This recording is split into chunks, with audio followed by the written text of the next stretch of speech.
বাংলাদেশের যারা rock hard rock করেছে তারা সেটা পারেনি, কেউই পারেনি। আমি যদি 90 দশকে গান শুরু করতাম তাহলে হয়তো বা ইতিহাস অন্যভাবে থাকতো। বেশি দিন গানে থাকবোও না, কারণ আমার অন্য অন্য লড়াই আছে। কেইজেন তো আমি আমার গায়কই না, আমি রক উইংকে নিয়ে পারফর্ম করি কনসার্টে। ভবিষ্যতে আমাকে ক্লাসিক গান গাইতেও দেখা যাবে, সেটা একটু আলাদা পরিবেশে।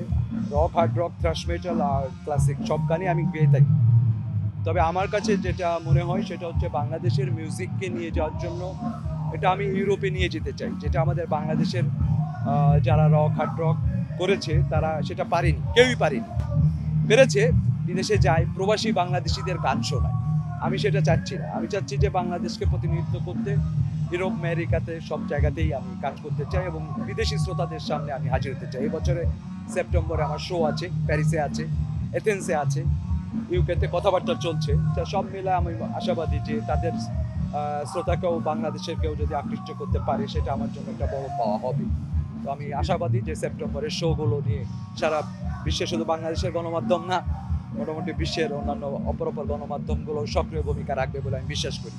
গায়কের প্রশ্নে আমি সবসময় বলি যে আমি যদি 90 দশকে গান শুরু করতাম তাহলে হয়তো বা ইতিহাস অন্যভাবে থাকতো, কারণ আমি মাত্র 45 বছর বয়সে আমি গানে এসেছি। আমাদের পার্শ্ববর্তী দেশের সফট গান গাওয়া কবির সুমন 42 বছর বয়সে। তো আমি 45, আরও 3 বছর বেশি। কিন্তু আমি বেশি দিন গানে থাকবোও না, কারণ আমার অন্য অন্য লড়াই আছে।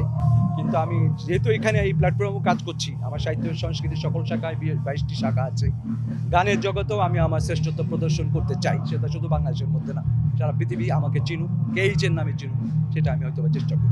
দর্শক শ্রোতা সবসময় বলবো যে আমাদের তো এখন সময়টা খারাপ যাচ্ছে।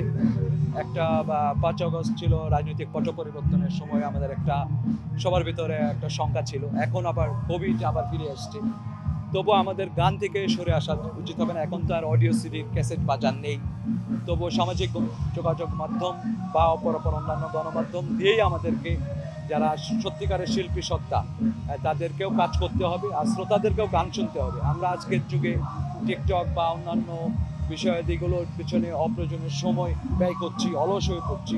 কিন্তু আমার মনে হয় ভালো গান শুনে 3 মিনিট 5 মিনিট ধৈর্য ধরে শুনলে আমার মনে হয় যে গায়ক গায়িকারা তারা সার্থক হবে তাদের চেষ্টাটা। এই তো।